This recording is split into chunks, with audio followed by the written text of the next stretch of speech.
사랑이 많으신 하나님 아버지 참 감사합니다. 하나님께서 부족하고 연약한 저희들을 지난 한 주간도 지켜주시고 보호하셨다가 오늘 귀하고 복된 주일에 주님께 나와서 예배할 수 있도록 인도하여 주시고 아버지 저희들을 여기까지 이끄신 모든 은혜 생각할 때 참 감사합니다.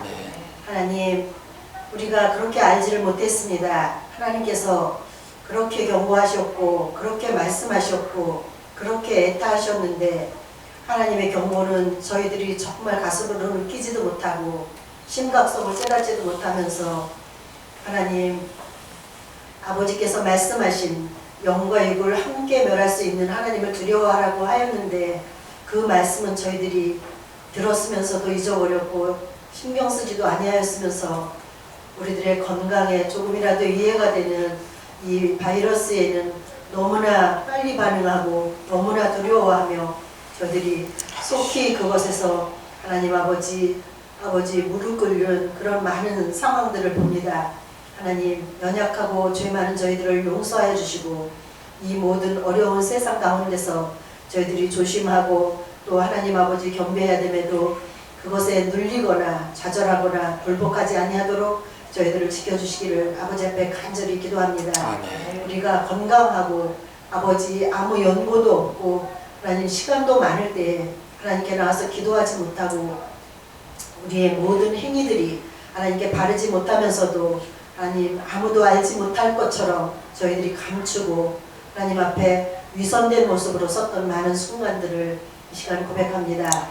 아버지 죄 많은 저희들을 용서해 주시고 믿고 먼저 은혜 받은 저희들이 깨어 기도하며 회개하며 세상을 믿음의 눈으로 바라볼 수 있도록 저희들을 지켜주시고 하나님 아버지 기도하는 자로 세워주시기를 아버지 앞에 간절히 기도합니다.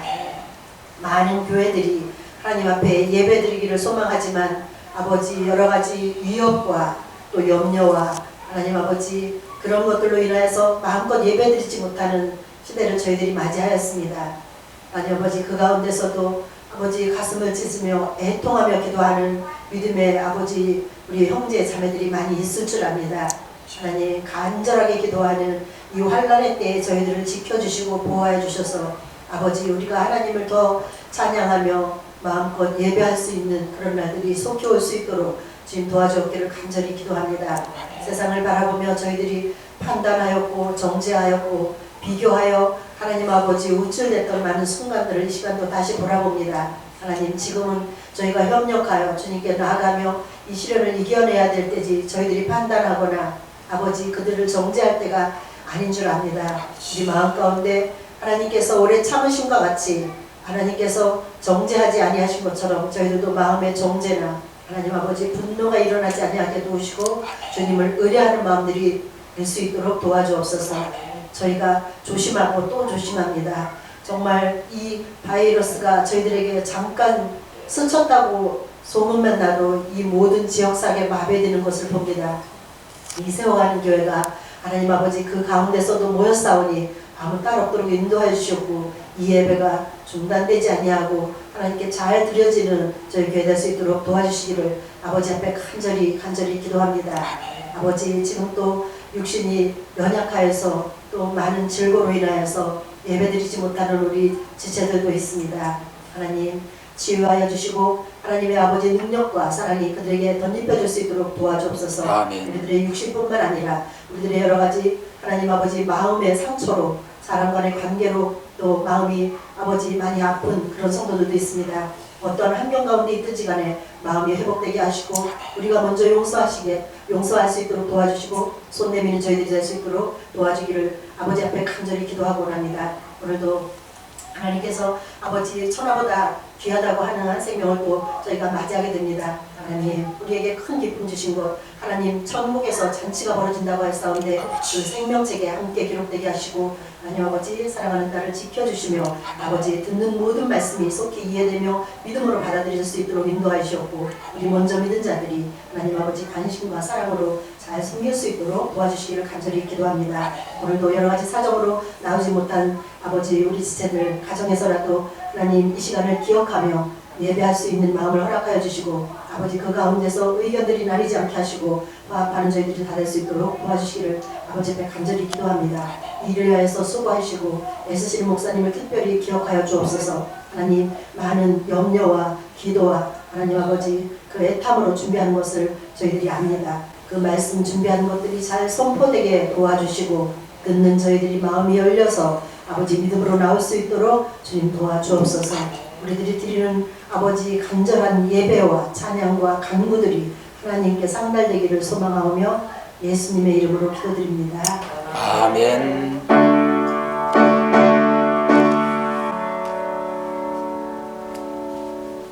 하나님께서 세워가는 교회에 특별한 말씀 주셨습니다. 사도행전 4장 13절에서 20절 됩니다.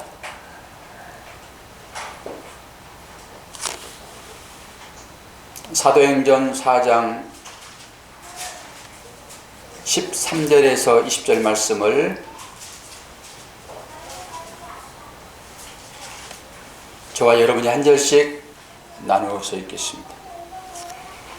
그들의 베드로와 요한이 담대하게 말함을 보고 그들을 본래 학문 없는 범인으로 알았다가 이상히 여기며 또 전에 예수와 함께 있던 줄도 알고 또 경건한 사람이 그들과 함께 서 있는 것을 보고 비난할 말이 없는지라 명하여 공회에서 나가라 하고 서로 의논하여 이르되 이 사람들을 어떻게 할까? 그들로 말미암아 유명한 표적 나타난 것이 예루살렘에 사는 모든 사람에게 알려졌으니 우리도 부인할 수 없는지라. 이것이 민간에 더 퍼지지 못하게 그들을 위협하여 이 이후에는 이 이름으로 아무에게도 말하지 말게 하자 하고 그들을 불러 경고하여 오직 예수의 이름으로 말하지 말고 가르치지도 말라 하니 베드로 요한이 대답하여 이르되 하나님 앞에서 너희의 말을 듣는 것이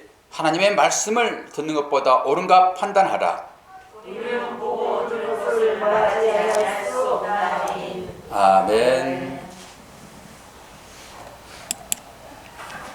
특성은 다음 주로 미루고 오늘은 일체 마스크를 벗고 여러분들 대화하는 모든 것을 다 제지하고 저만 마스크 벗고 설교를 합니다. 그래서 저는 설교를 준비하기 위하여 1절 어디 가지 않았습니다. 어디 가지 않고 잘 준비했고 또 오늘은 특별히 제가 소독제를 1층에서부터 4층까지 여러분이 닿을만한 모든 손 닿을만한 곳에 다 제가 세척을 했고 여기 본당에 들어와서도 피아노 반주 건반 하나하나까지다가 다 소독을 했습니다. 여러분 앉은 그 모든 자리들이 소독을 다 마쳤고 여러분들 만질 만한 다 소독을 했습니다. 그리고 제가 기도하기를 하나님 조금 이해를 좀 해주세요. 참 믿음 없음을 제가 봅니다. 혹여나 오늘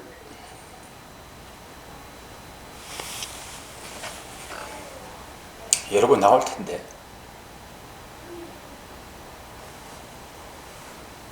좋지 않은 일이 생기게 되면 제가 엉망 들을 것 같아서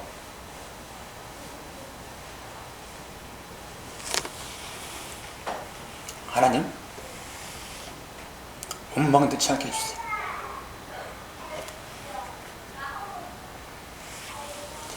제가 여러분 앞에서 믿음이 있다고 말하지 않습니다. 그럼에도 불구하고 여러분 나올 텐데 제가 기도만 하고 아무것도 조치하지 아니하고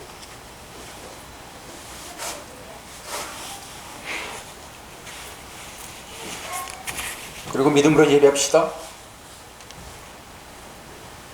그것은 잘못이라고 제가 보기 때문에 제가 할 수 있는 일은 최선을 다하고 그러면서 기도했습니다. 하나님 믿음으로 나온 우리 성도들 지켜주세요. 그분이 우리의 아버지 우리 기도를 들으시는 분이시기 때문에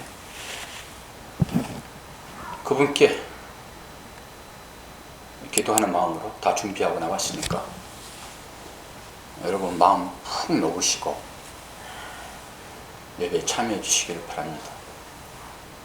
믿음으로 여러분 마스크 벗을 수도 있어요. 근데 김경주 집사는 원망 들을 수 있어서 저는 원망 들어도 괜찮아요.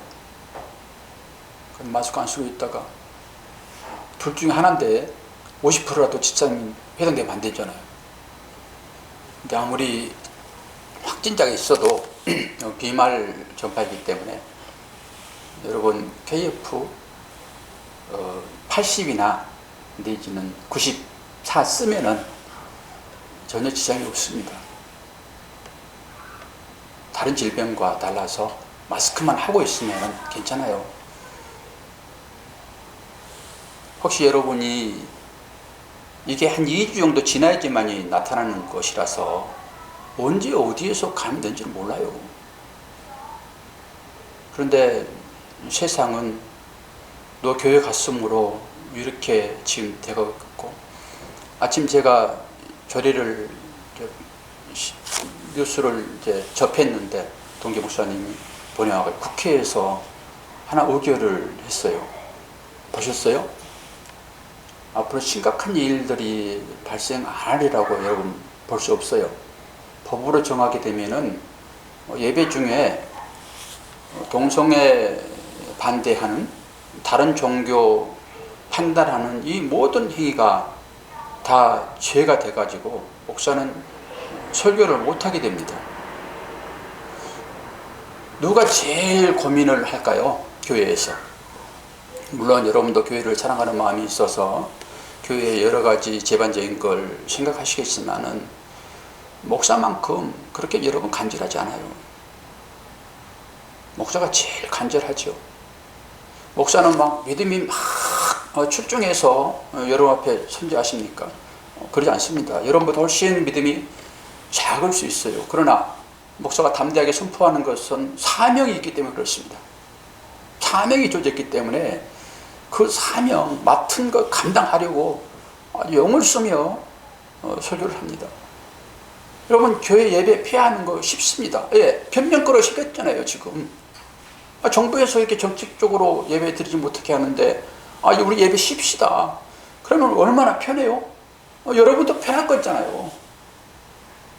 그런데도 불구하고 목사는 예배를 지켜야 할 책임이 있는 것이라서 어떻게든지 목숨을 걸고 사수하려고 하는 몸부림이 저한테 있습니다. 계속 문자는 날라오잖아요. 저만 문자를 봅니까? 여러분도 문자 보잖아요. 그러면서 여러분 생각에 아이고 세관 교회에서 문자 한번 왔으면 좋겠다. 내일 예배에 나오지 마세요. 그러면 여러분 할렐루야 아니겠죠 그렇게? 목사님 무슨 말씀이세요? 목사님이 그 정도 저희들에게 설교로 지금 가르치셨습니까? 이때 목사님이 어떻게 하라고 우리한테 알려주셨잖아요. 그리고 목사님 따드셔야 돼요 여러분. 그런데 문자를 어제 제가 보냈잖아요. 어떻게 보냈습니까? 여러분 각자에게 맡겼잖아요.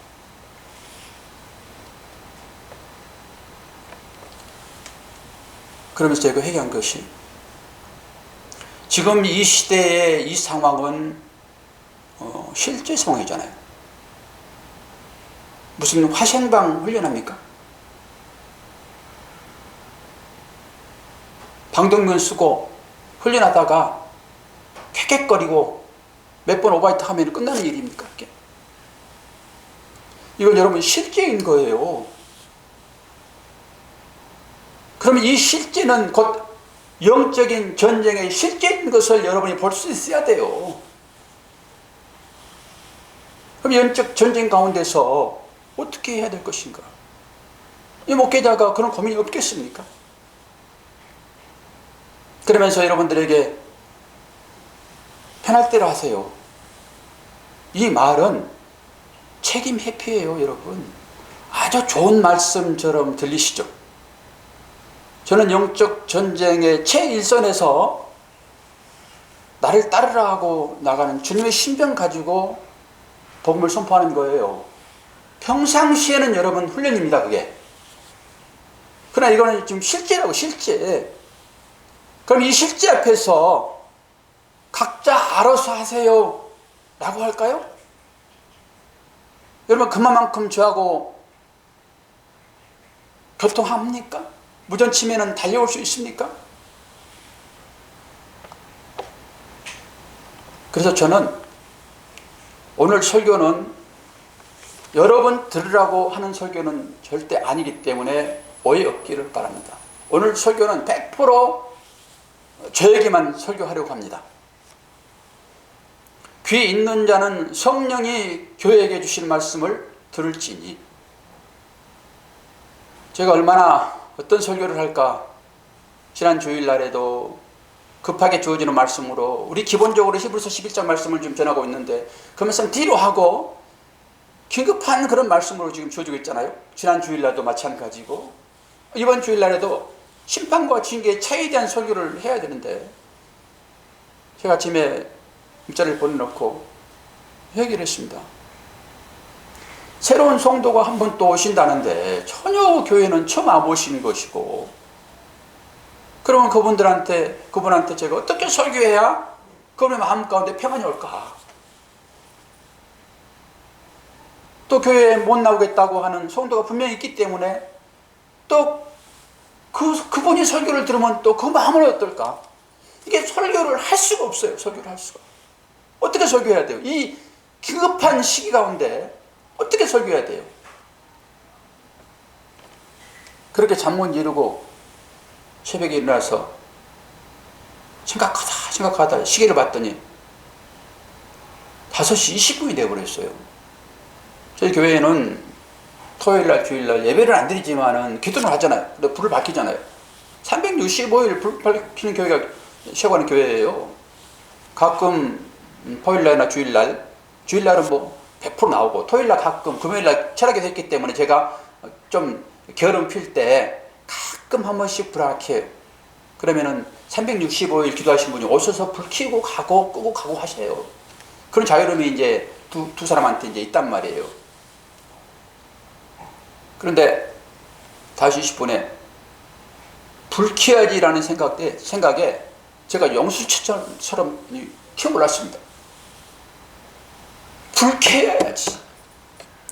제가 교회 개척하면서 이 주위에 많은 불을 킨 것은 이 시대에 얻어져 가는 이 지역사회에 그래도 이 빛의 역할을 하자라는 의미로 사실 불을 많이 켰어요.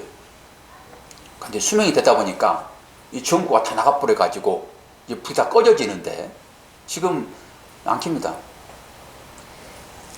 아침에 그렇게 화들짝 놀라가지고 불 켜야지. 그러면서 불 켜고 청소하면서 주어지는 말씀이 오늘 이 말씀이에요.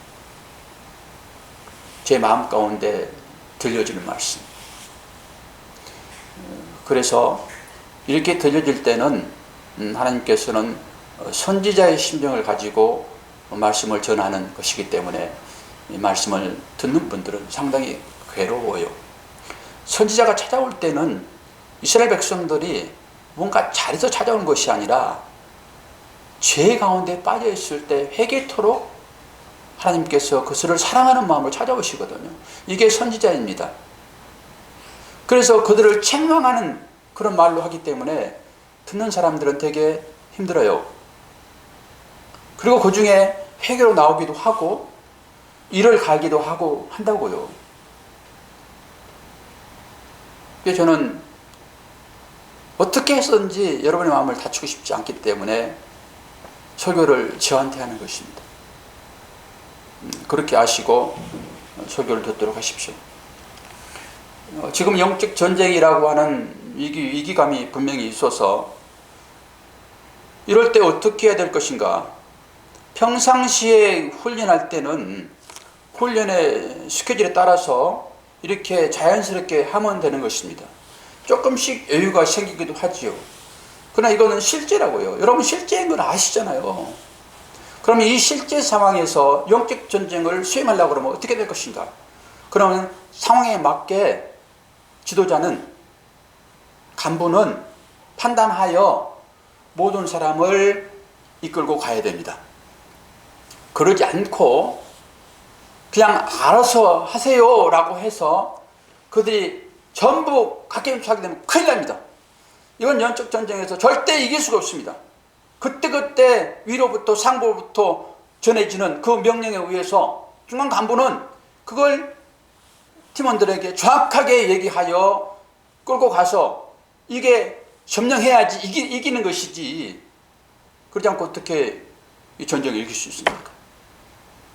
그래서 오늘 주어지는 말씀이 바로 오늘 우리들에게 새로 주어지는 말씀이기도 하지만은 저에게 주어지는 말씀이에요. 무슨 말씀이에요? 19절 베드로와 요한이 대답하여 이르되 하나님 앞에서 너희의 말을 듣는 것이 하나님의 말씀을 듣는 것보다 옳은가 판단하라 이것입니다. 지금 세상에서는 지금 이 여기에는 베드로와 요한이 지금 복음을 전하고 있다가 감옥에 갇힌 그런 상황이었잖아요. 그러면서 이들을 죽여야 되는데 이게 죽이면 밀랄이 날 것 같으니까 이 사람들을 풀어주면서 다시는 주 예수 그리스도 이름으로 복음을 전하지 말아라라고 하면서 풀어준다고요. 그런 상황 가운데서 지금 베드로와 요한이 내가 너희의 말을 듣는 것이 옳으냐, 하나님의 말씀 듣는 것이 옳으냐라고 하는 것입니다. 그러면 저는 어떻게 됩니까? 세상의 말을 들어야 됩니까? 문자로 억지에는 그것이 성도들에게 상당히 부담으로 여겨지는 그 말을 들어야 됩니까? 안 그러면은 하나님께서 나에게 주신 말씀을 들어야 됩니까? 하나님 말씀 들어야 된다고 저는 봅니다. 그래서 이걸 저에게 전하는 거예요. 우리 요한계시록에서 마지막 재앙이 어떤 재앙으로 끝나지요? 대적 재앙으로 끝나잖아요. 교회는 여러분 빛입니다. 교회가 빛의 역할을 감당하지 못하게 되면 세상 구원은 없습니다. 그래서 세워가는 교회도 그 빛의 역할을 감당해야 되잖아요. 빛이라고 하는 것은 어떻게 밝혀지지요? 옛날의 빛은 등잔불밖에 없었습니다. 지금 하니까 뭐 전구가 있고 뭐 LED 있고 전기 넣으면 불이 들어오고 하는 것이지, 성경에는 등잔불이라고요. 등잔불. 그래서 성소에는 계속 불이 밝혀져야 됐어요. 그래서 불을 끄면 안 됐습니다. 그래서 불 관리를 철저하게 했다고요.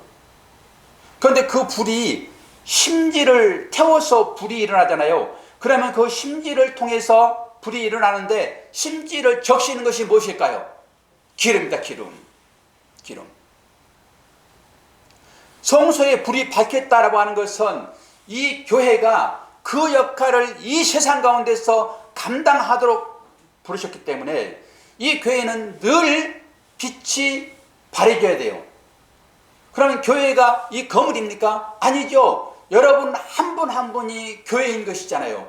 그래서 여러분 한 분 한 분이 가게에 있는 그것이 교회인 것이고 그것이 예배 처소인 것이고 거기에서 여러분들은 불을 밝히셔야 돼요.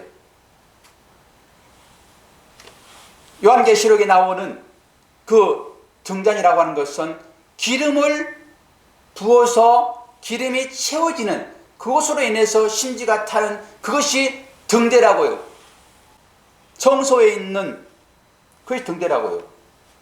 오늘은 이제 그 등잔이 어떻게 이 세상을 밝히는 그 등잔, 그 빛, 그것이 어떻게 성경에서 등장하고 있는지를 말씀을 통해서 제가 설명하면서 좀 보도록 하겠습니다.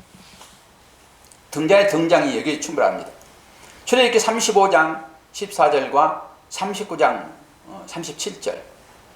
불 켜는 등대와 그 기구와 그 등잔과 등유와 정금 등대와 그 잔 곧 버려놓은 등잔과 모든 기구와 등유와, 이것은 성막을 지으라고 하나님께서 말씀하실 때 모세가 하나하나 이 식양대로 만들었습니다.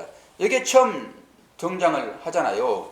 그러면은 말씀드린 대로 이 등잔에 빛이 바르려고 하게 되면은 거기에 기름이 필요한데 그 기름이 어떻게 등장하지요? 네 가지의 말씀을 띄워드렸습니다. 출애굽기 18장 41절.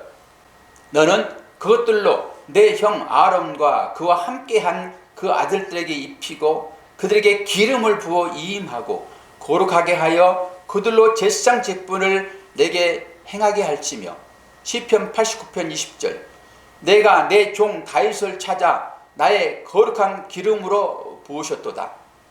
요한복음 10장 20절. 너희는 거룩하신 자에게서 기름 부음을 받고 모든 것을 아느니라. 마태복음 25장 10절. 저희가 살아간 동안에 신랑이 오므로 예비하였던 자들은 함께 혼인잔치에 들어가고 문은 닫힌지라. 여기 전부 기름이 등장을 합니다. 여기에는 기름이 부어지기도 하지만은 이 기름이라고 하는 것은 성소를 밝히는 그런 기름이라고요. 그런데 그 기름이 사람에게 부어진다라고 하는 것은 그 사람이 이제 심지가 되어서 탈 것이다라는 의미가 있는 것입니다. 우리에게도 그 기름이 사실 부어진 거잖아요. 우리가 마태복음 25장 10절에 보게 되면 혼인잔치에 들어가는 10처녀의 비유가 나오잖아요. 그 10처녀 중에서 5처녀만 혼인잔치에 들어가고 5처녀는 들어가지 못했습니다. 그 비유가 어떤 비유인지는 설명을 다 드려서 아실 것입니다. 이 사람들이 준비한 것이 기름이라고요. 기름은 그만큼 중요합니다. 이 기름으로 인하여서 태워지는 것이기 때문에 그래요. 그러면은 이 교회적으로 이 시대에 기름이 뭘까요? 우리를 태울 수 있는 기름이 뭘까요? 무엇을 통해서 기름이 부어질까요? 예배를 통해서 부어지는 것입니다. 예배를 통해서 성령의 기름이 저와 여러분들에게 부어짐으로 여러분은 세상의 빛으로 나갈 수 있는 원동력이 되는 거예요. 예배는 그렇게 중요해요. 그러면 이 중요한 세상의 빛, 어둠 가운데 있는 이 흑암의 세력들이 제일 무서운 게 뭐겠습니까? 당연히 빛이겠죠. 빛을 비추게 되면 자신의 정치가 드러날 때문에 그래요. 그 역할을 우리가 해야 된다고요. 그런데 여러분 스스로 가능할까요? 절대 스스로 가능하지 못합니다. 그래서 우리는 위로부터 부어지는 그 성령의 기름을 부어 받음으로 세상 나가서 그 기름을 태움으로 세상에 빛이 되는 거예요. 이것이 어디로부터 부어집니까? 예배에 부어지죠. 당연히 악한 세력들은 이 예배를 봉쇄하겠죠. 왜? 자기들이 탈로하기 때문에. 자기들의 정체를 감추려고 그러면 빛을 감춰야 돼요. 빛을 뒤집어 씌워야 돼요. 빛을 죽여야 돼요. 그래서 주님이 말씀하시잖아요. 나는 세상의 빛이다. 당연히 어둠이 드러나기 때문에 그 어둠의 세력들이 예수 그리스도를 죽이는 것으로 그 불을 껐다고요. 그러면서 그 주님이 다시 성령을 보내셔서 우리들로 하여금 그 성령의 기름을 통하여서 너희들이 이제는 내 대신 타서 이 세상을 비춰야지 라고 우리들에게 얘기하시며 예배를 드리도록 제사로 우리에게 주신 것입니다. 그래서 우리는 이 예배를 드리는 것은 세상의 빛으로 감당할 사명이 우리한테 있기에 스스로는 기름을 만들어낼 수 없으므로 하늘로부터 부어지는 그 기름 받기 위하여 우리가 예배를 드리는 거예요. 예배는 그런 것입니다. 예배를 서로 할 수 없어요. 그러면은 우리가 모여서 드리는 것만 예배냐? 그런 얘기는 아니죠. 저는 원리적인 측면의 말씀을 지금 드리고 있는 거예요. 원리적인 측면에. 여러분, 장작이 많이 모일 때 오랫동안 타고 큰 불을 내잖아요. 그런데 나도 스스로 탈 수 있어 라고 장작을 꺼내보세요. 그거 얼마 못 갑니다. 금방 꺼져버려요. 여러분 나이가 그렇게 많이 안 드셔서 시골에서 불을 안 떼보셨나 본데요. 불 떼본 사람들 그거 다 알아요. 그래서 우리가 공동체로 예배를 드리고 있는 거예요. 왜? 우리는 약하기 때문에. 그래서 주님도 말씀하시잖아요. 2-3 이상 내가 모이는 곳에 내가 너와 함께 하겠다. 그랬더니 이런 구절을 가지고 정부 시책에 따라서 각자 예배를 드리면 되지 왜 고집스럽게 교회에 모여서 너희들 마스크 쓰고 예배 드리려고 그래 라고 하는 목회자 있다니까. 분명하게 우리가 그걸 몰라서 여기서 예배 드릴까요? 예배는 그렇게 중요합니다. 마태복음 12장 30절 나와 함께 아니하는 자는 나를 반대하는 자요 나와 함께 모으지 아니하는 자는 회치는 자니라. 여러분 보십시오. 주님과 함께 하는 것만이 주님을 반대하지 않는 거라고요. 그것은 개인적으로 할 수 있습니다. 개인적으로 얼마든지 주님과 함께 할 수 있잖아요. 개인적으로. 아니 주님이 내 안에 뭐 들어와서 계시니까. 그런데 뭐라고 또 한 번 말씀하세요. 함께 모으지 아니하는 자는 해치는 자니다 그래요. 우리는 가만히 있으면은 되는 줄 알아요. 그냥 각자 모이는데 적극적으로 참여하지 않으면은 오히려 그것이 뭐라고 그래요? 해치는 행태라고 얘기한다니까요. 그래서 우리가 심각하게 이런 부분들을 살펴보면서 예배의 모임을 강조하고 하는 거예요. 각자 예배 드려도 되잖아요. 그런데 하나님이 그 예배를 안 받으실까요? 물론 받으시겠죠. 그러나 그건 약하기 때문에 안 된다고요. 이 실제 상황에서는 다 줄 수밖에 없어요. 넘을 수밖에 없어요. 그러함으로 우리는 해치는 자가 되지 않기 위하여 우리는 열심으로 모아야 된다고요. 사도행전 1장 4절 사도와 같이 모이사 저희에게 분부하여 가라사대 예루살렘을 떠나지 말고 내게 들은 바 아버지 약속하신 것을 기다리라. 주님이 지금 하나님의 우편에 올라가시면서 약속하신 성령을 부어주겠다 하면서 뭐라고 말씀하십니까? 예루살렘을 떠나지 말라고 얘기를 하고 있어요. 이 예루살렘은 지금 교회를 얘기하는 거예요. 교회 공동체요. 얼마나 중요하면은 주께서 마지막에 이 말씀을 우리에게 하시겠냐고요. 여러분 성령 받으셔서 아주 능력에 출중하시면은 다 떠나서 할 수 있어요. 근데 여러분들에게 그렇게 성령이 강권적으로 부어줬습니까? 그렇지 않고 성령을 여러분이 사모한다 하게 되면은 성령의 능력을 사모한다 하게 되면은 여러분 예루살렘 떠나면 안 되는 거예요. 교회를 떠나면 안 되는 것입니다. 왜 주께서 이런 말씀을 우리들에게 말씀을 통하여 주시겠냐고요. 이만큼 교회 예배라는 것은 중요하기 때문에 그래요. 창세기 49장 1절 모임이 중요한지를 다시 한번 구약을 통하여서 우리는 살펴보고자 합니다. 야곱이 그 아들들을 불러 이르되 너희는 모이라. 너희의 후일에 당한 일을 내가 너희에게 이르리라. 모이지 않고는 여러분 들을 수가 없습니다. 출애굽기 32장 26절 이에 모세가 진문에 서서 가로되 누구든지 여호와의 편에 있는 자는 내게로 나오라 하매 네 자손이 다 모여 그에게로 오는지라. 이것은 우상 숭배에 있던 이스라엘 백성들을 다 죽이기 위하여서 지금 모세가 그 죽일 자를 찾는데 레집하고 온다고요. 어디에 있습니까? 지금 진문에 있습니다. 명령을 듣고 하나님의 그 일을 감당하려고 하게 되면은 여러분 모세가 말한 그 앞에 있어야 되는 거예요. 여러분이 작정을 하고 하나님의 사람으로 금난 사람으로 세상에 빛이 되셔 살겠다 하게 되면은 여러분이 여기에서 이 소리를 들으셔야 한다고요. 사도행전 1장 4절 사도와 같이 모이사 저희에게 분부하여 가라사대 예루살렘을 떠나지 말고 내게 들은 바 아버지의 약속하신 것을 기다리라. 그리고 이렇게 하나님의 문을 떠나지 않고 예루살렘을 떠나지 않고 교회를 떠나지 않고 예배 중에 있는 그 사람들이 마지막에 요한계시록에 어디 있는지 여러분 보셔야 돼요. 그렇게 있는 자들, 하나님의 뜻을 떠나지 않는 자들이 마지막에 어디 있을까요? 요한계시록 3장 12절 이기는 자는 내 하나님 성전의 기둥이 되게 하리니 그가 결코 다시 나가지 아니하리라. 내가 하나님의 이름과 하나님의 성 곧 하늘에서 내 하나님께로부터 내려오는 새 예루살렘의 이름과 나의 새 이름을 그 위에 기록하리라. 뭐 어떤 사람이죠? 하나님의 문을 떠나지 않는 사람, 예배 자리에 있는 사람, 이런 사람이 하나님의 뜻을 떠나지 않는 이 시대에 빛으로서의 사명을 감당해야 하는 것입니다.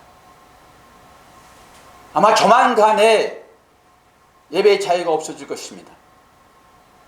특별하게 하나님께서 이 민족을 지키시면 몰라도 복음을 우리가 속으로부터 받아들였잖아요. 지금 영국교회 다 망했습니다. 청교도들이 미국으로 가가지고 그 대륙을 발견하고 거기에 교회를 세웠잖아요. 미국도 지금 국수주의 그렇게 하고 있잖아요. 지금 형제는 없습니다. 지금 전부 다 개인 폴로 좀 가고 됐잖아요. 근데 간신히 버티고 있는 거예요. 그거 법이 한번 통과되게 되면요 우리의 믿음을 장담할 수 없습니다. 여러분 믿음을 부인하게 되면 참 편한 시대가 돌아올 것입니다. 내 것까지 믿음을 지키기 위하여 자기 조국을 버리면서까지 타지로 갔던 이 청교도들의 신앙이 지금 우리들에게 흐르고 있다고요. 지금 제가 그런 관점을 설교하고 있고, 그럼 여러분 카타콤에서 살아가는 그 예전에 그 믿음의 선배들의 삶을 우리는 인식을 할 수 있어야 돼요. 몇백 년 동안 빛 하나 보지 못하면서 그 토굴 속에서 자기 믿음을 지켰던 사람들, 하도 양식조에 걸리고 햇빛을 못 보니까 사람들이 조그맣게 했어요. 그 발골 보니까 사람들이 전부 애기 같아요. 그러면서도 여러분 믿음을 그들은 지켰다고요. 그렇게 이 땅의 소망을 가지고 이 육신 이것 살기 위하여 발부둥치는 모든 사람들은 이 육신이 불태워질 때, 요즘 매장한 사람 없습니다. 다 불태우잖아요. 뭔가 설명이 되고 있다고요. 여러분 그때 자기의 모든 것이 다 끝날 것입니다. 그러나 이 땅 가운데 이런 어려움을 지키면서 믿음의 삶을 살고자 정말로 위험을 무릅쓰고라도 하나님께 나와 예배드리는 이 믿음을 고백하는 사람들은 그 모든 고난을 통과하여 하나님의 거룩한 나라에 영원히 금과 함께 하실 것입니다. 할렐루야! 이 믿음만이 이 땅 가운데서 승리할 수 있어요. 앞으로 보십시오. 제가 장담합니다.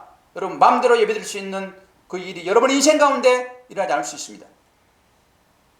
그리고 우리가 정신 차려서 다음 세대를 말씀으로 교육하지 않게 되면 그들은 세상으로 다 흘러 들어가 버리고 존재 자체도 남지 않게 될 것입니다. 우리 부모들이 해야 할 일은 뭡니까? 우리의 믿음을 우리 아이들에게 전수하여 그들도 영원한 하나님 나라에서 우리와 함께 살아야 할 그 귀한 자녀들, 이렇게 혼란한 시대에 오늘 아침에 아이들 한 명도 안 나오겠다 생각했습니다. 문자도 안 보냈습니다. 문자 보내고 싶은 생각이 있어요. 너희들 나오지 말아라. 근데 아이들 몇 명 나온 줄 아십니까? 한 명만 더 나왔으면 7명인데 7명 나왔어요? 아니 7명 나왔냐고 아침에 애들. 아 주일학교 소은이까지 하면 7명이 되네. 아동부 예배 6명, 우리 장학생 딱 완벽하게 7명 나왔잖아요.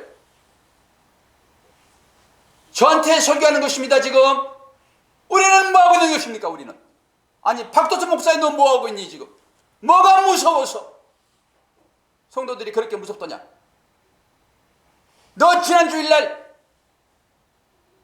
성찬식 한다고 나 죽었습니다 라고 생각하고, 너 갈라디아서 2장 20절 통해서 너 예수와 함께 십자가에 못 박혔다고 얘기하지 않니? 너 그런 심정을 가지고 나 죽은 자라고 생각하고 너 평상시에 안 한 짓 하더라? 너 평상시에 까만 옷 하얀 옷 입고 나오더니 어떻게 너 그때 까만 옷 입고 나왔니?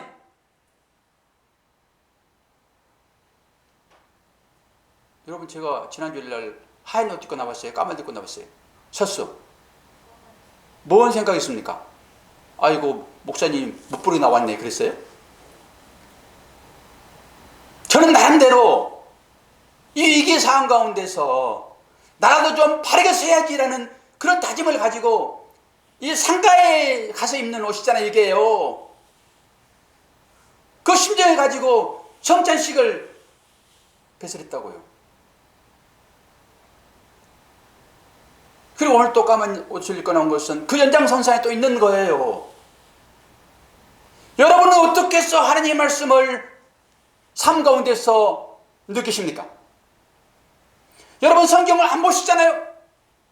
뭐 성경을 보여야지 뭐 하나님께서 말씀하신 것을 깨달아 알아듣고 회개로 나오죠. 성경을 얼마나 보십니까?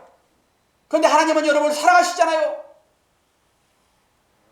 그럼 어떤 방법으로 사랑하실까요? 말씀을 주셔야 되는데 하도 성경을 안 보니까 여러분의 삶으로 찾아오시잖아요. 그럼 삶 가운데서 여러분이 뭘 발견하여 하나님 말씀으로, 아니 저한테 설교하는데 왜 이렇게 큰 소리를 하지? 용서하십시오. 혹시나 책망으로 들릴 것 같으면. 저는 저한테 얘기한다니까요. 너 어디서? 너 하루에 몇 시간 기도하고 너 몇 시간 성경 보고 몇 시간 연구하니? 그래도 조금은 하는데요. 그거 가지고 안 되지. 그러면은 내가 네 삶 가운데 네 말씀을 안 보는데 내가 너에게 나타날 것인데 내가 뭘로 나타날까? 삶으로 나타나죠. 환경으로 나오죠. 이게 코로나 바이러스예요, 여러분. 왜 이걸 하나님의 사인을 못 보세요? 제가 왜 검정 옷 입고 있는데 말은 제가 합니까? 안 하지. 그냥 검정 입고 나오는 것이지. 그냥 뭔가 하나 그냥 턱 갖다 놓는 거지요. 그냥 꼭 이걸 똥인지 된장인지 찍어봐야 맛을 합니까, 여러분? 이 상황이 그렇게 우리들에게 사랑으로 주어지고 있는데 이걸 몰라야 돼요. 알아야죠. 심판하려고 줘준 게 아니잖아요. 지금 회개시켜서 하나님이 자녀답게 살 수 있도록 세상에서 담대하게, 비록 가진 것 없고 많이 배우지 못하고 내가 권력 누리지 못할지라도 네가 하나님의 아들인 것을 담대하게 외치며 살아야지. 박목사야, 그 정부에서 문자 하나 보내니까 너 성도 눈치만 일하고 발발 떨고 있는 너를 보니까 내가 왜 너를 길보셨는지 내가 후회한다 라고 하면 큰일이죠. 나 그러지 않게 해요. 여러분, 종은 늘 바깥에 있습니다. 그러다가 주인한테 사정사정, 주인님 나 떨고 얼어 죽겠어요. 제발 좀 그 기퉁아리 그 옛날에 보게 되면 화장실 옛날에 바깥에 따로 있었잖아요. 그 헛간이라도 좀 있게 해주세요. 그래, 네 형편을 보니까 그렇구나. 그럼 그 헛간에 좀 있어라. 조금 몸이 녹으니까 주인님 추워요. 그거 좀 부엌 정제라도 좀 가게 해주세요. 그렇지, 그것도 춥지. 불도 없고 어젯밤에 불 많이 떼놨으니까 이 정제, 이 부엌에 네가 좀 몸을 녹여라. 그랬더니 몸이 녹으니까 다시 똑똑 두드리고 주인님 여기도 추워요. 주인님이 계신 그 운목, 그 차가운 그 오강이 있는데 거기라도 좀 이렇게 몸을 좀, 그러니? 그래, 내 방으로 들어와라. 딱 그랬더니 그 순간 주인을 밀어내버리는 종. 여러분 예배가 이렇게 없어질 것입니다. 지금은 좀씩 그렇게 치고 들어오죠. 한번 양보하게 되면요 걷잡을 수 없이 무너지게 돼 있어요. 목사도 한 달만 안식년 가지고 나게 되면요 교회 오기 싫습니다. 사명받은 목사도 그래요. 그래서 여러분이 여러 가지 어려움 때문에 조금 쉬겠다라고 생각을 하고 뭐 그럴 수도 있지라고 생각하고 양보하게 되면요 여러분 그거 못 지킵니다.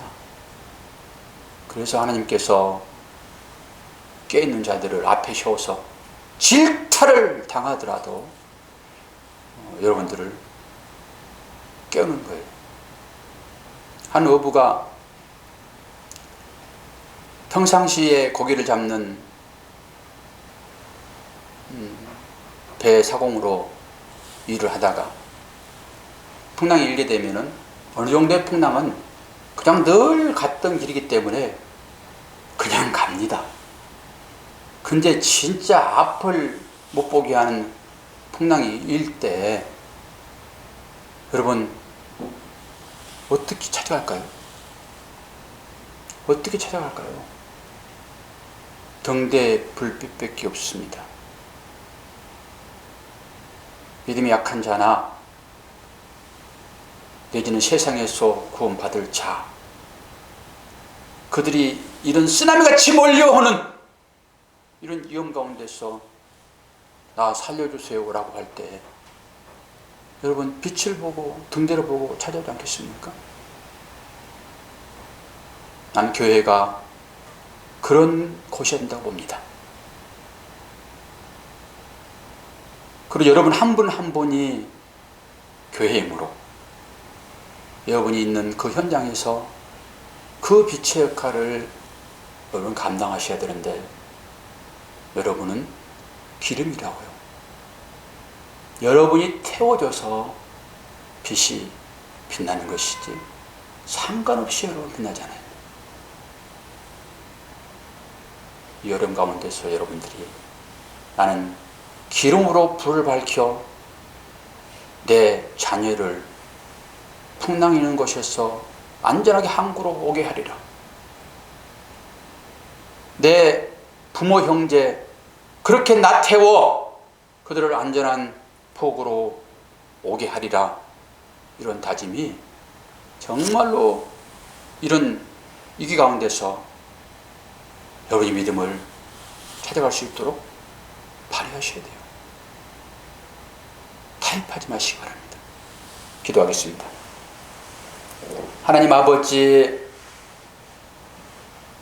믿음의 삶이라고 하는 것은 자기를 부인하지 않고서는 도저히 영생으로 갈 수 없는 길인데 우리들은 이것을 망각하고 이 땅에 사는 것이 전부인 것처럼 이웃을 미워하고 이웃 것을 빼앗아 나의 배를 채우러 가는 이 교만함이 우리 가운데 있습니다. 아버지, 기도자가 기도했던 것처럼 다시 한번 생각하게 도와주시고 주께서 명령하신 대로 그 말씀 의지하여 이제는 내 이웃을 내 몸처럼 살아가는 자로 살아갈 수 있도록 은혜로만 함께하여 주옵소서. 오늘 또 예배 중에 참여한 당신의 사랑하는 자녀들을 축복합니다. 그들의 삶이 하나님 나라에 기록된 것을 내가 믿습니다. 이제 하나님만을 꼭 붙드는 하나님의 귀한 자녀 될 수 있도록 아버지 우리 모두를 축복하여 주옵소서. 예수 그리스도 이름으로 기도하옵나이다. 아멘.